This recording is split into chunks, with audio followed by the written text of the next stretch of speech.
Hey everybody, this is Matt from End Sickness. Today I'm going to be talking about how progress over perfection is the way you got to approach MCAS.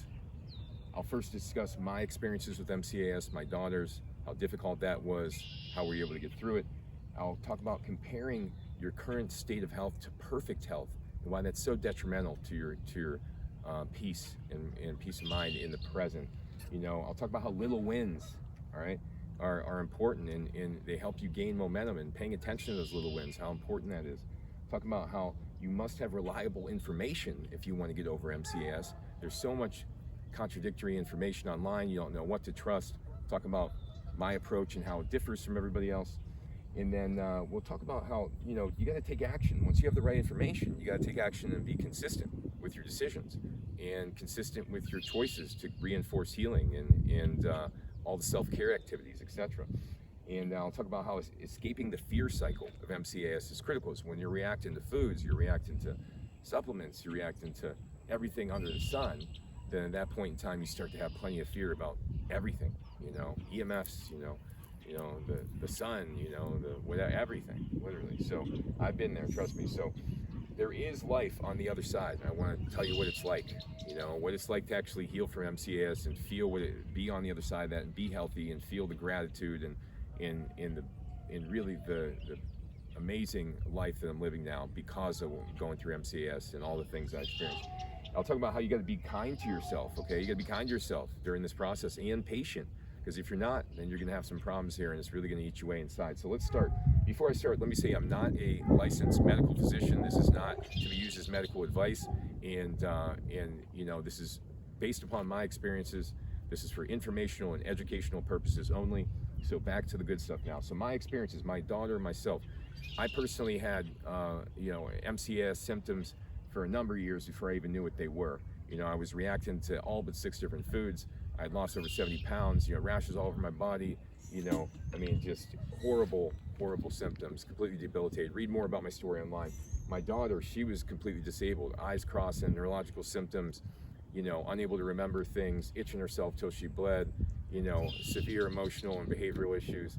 And both of us healed from this after realizing the things that I'm going to teach in this video, and I teach in other videos as well.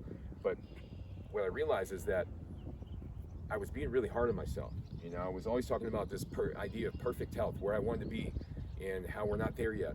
And it really wore me down. It made me feel really bad about myself, my efforts, my reality, being a father, being a bad father because I wasn't able to figure this out for my daughter. It was just eating me away. So that's why I created this video, and I'll talk about, you can't compare your current state to perfect health, okay? Compare it to where you were at your worst, okay? That's gonna make you feel a lot better. It's important to keep perspective when you're recovering from a chronic illness. You have to realize that, hey, it was worse. At one point it was worse. If it is at its worst now, and guess what? It's only getting better, right? It's only getting better from here. Okay, things are only getting better from here. I've already been through the worst, right? So it's all about making sure your perspective is solid when you're trying to recover from MCAS. There's the most important thing. Otherwise you get caught in this cycle of fears I'll discuss, and then it's just this trauma loop, and it just keeps reinforcing the symptoms and on and on. So to reinforce, you have to compare yourself to where you were at your worst versus where you want to be. All right, where compare yourself to where you want to be, you're always going to feel less than, and that's not what you want to feel, because usually people with MCAS, they feel less than. They felt that way all their life because of childhood trauma. You don't want to feed into that, okay? So little wins, okay? You got to notice little wins. Hey, today was a better day. I had 4 good days this week. I noticed that I'm only reacting really to these three foods now. Everything, my reactions are less severe than they were. Noticing those little wins, okay, is critical when you're going through this process. Otherwise you'll feel like, oh, I'm caught in the moment of the last reaction, or the after the bad night's sleep, you just go off the deep end, right? So you have to notice the little wins to be able to gain momentum. Key concept. As you're gaining mental momentum and belief and faith, and you're observing how things are working out for you, and you're observing the progress, then you can release the fear, then you can release the concern, the lack of safety, the danger, all these things, and start to really believe and feel safe again, that this is going to be okay. Everything's going to be okay. So you must have reliable information. For all this to work, all these things I'm saying, right, you must have reliable information. If you're still eating meat 3 times a day, you're taking 8 different supplements that have 10 ingredients each in them, and you know you're going to sleep at 3 in the morning, and you know we're drinking Coca-Cola, then you know none of this is going to help you. Okay, those are all self-destructive decisions. They're counterproductive decisions. So you must have reliable information. I'm going to summarize it very, very quickly, and then all my other videos will go through it much more detail. You must be eating you must be eating on the dietary side primarily plant-based foods until you get over the sensitivities to all these foods, and then you can start adding back in other foods. You want to eat primarily vegetables, potatoes, rice, beans, some fruits. You want to start there until you can tolerate those things. Once you can tolerate those things, then you start adding a little bit of the animal products back in. The foods that definitely should be avoided also are your dairy, nuts, seeds, gluten, milk, eggs, etc. Or I'm sorry, you know, eggs, etc. So those ones obviously should be avoided. But you know, the three things that are causing mast cell activation are always what we're consuming, what we're inhaling, or what we're thinking with the stress, right? So we have to be able to observe all three of these things and make changes, right? So if you get rid of the triggers in your diet, you get rid of the triggers in your environment, and you get rid of your emotional triggers, guess what's left? Very little symptoms, right? And then from there you work on it with supplements, right? So you must have reliable information. You want to learn more about it, all this with the mycotoxins and the deep breathing and the, you know, all these stress reduction activities and more about the diet, go onto my YouTube channel, go onto my website, and I go into great detail. I have hundreds of articles on my website. All right, so you got to be taking action once you have this reliable information. Take action and be consistent. If you have the information, someone says, hey, you got to eat these 20 foods, that's it. Eat them for 60 days. You'll see how things will work out. Can you do it? I don't think I can do it. Something will go wrong. Right. What if someone said for $10 million, can you do it? Right. Then you'd say, oh, I'll do that. Right. Immediately. Right. So is your health more valuable to you than money? Right. If it is, then you do it for your health. Right. It's not all about some reward that you're going to get on the other side of it. That's the old way of thinking, is I need to do something for a reward, a physical reward. Right. No, your reward is going to be your own health and your self-respect, and your energy and your stamina, things like that. Right. So you got to be taking action. You got to be consistent. If you're not consistent, you'll realize what will happen is these emotions will make you inconsistent, right?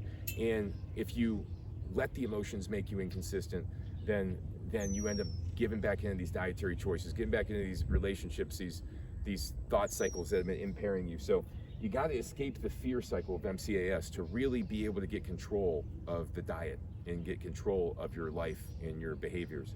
If you still believe that things are working against you, or that there's some way that this isn't going to work out because all the past trauma, and when's the next hammer going to drop because nothing's ever going this good, and you're looking around for the next thing that's going to go wrong, and guess what? You're not going to be in a place where you're healing because you're still in a state of fight or flight. You have to let that go. You have to remember that this is past experience trying to talk to you, and there's no proof that it's going to replicate itself unless you buy into it. You let the conversation exist in your mind.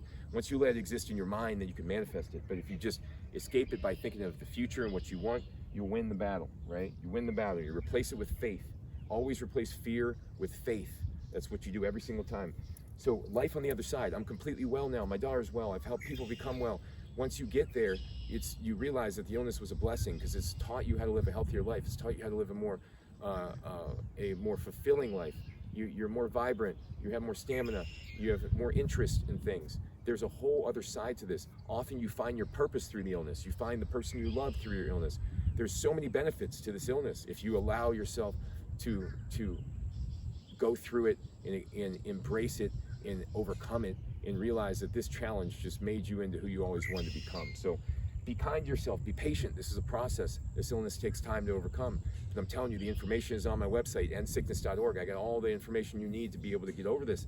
I break it down, step-by-step guides. I got explanations on diets, everything you could think of, right? And I have hundreds of videos on here. I got hundreds of articles on my website. It's up to you to read the information and apply it, right? If it's too difficult and you're not at the capacity to do so, reach out to me. I'll help you. We'll go through this together as a team. I work with my clients weekly. We team up until we beat this. I never give up on any of my clients, right? So in summary, all right, I have to choose progress over perfection with MCAS, okay? You can't be caught in the idea that you know, you're not there yet. You're not there yet. I'm not there yet, right? Because if you do, then you'll always be stuck, right? You got to be thinking about how far you've come versus, you know, being not there yet. And it's always going to make you feel better. They'll make you feel safe. They'll make you feel more optimistic, and that will in change, that'll affect your symptom. All right. So thank you guys for watching, and join my page. Go to my website, endsickness.org, and hope to see you guys again soon.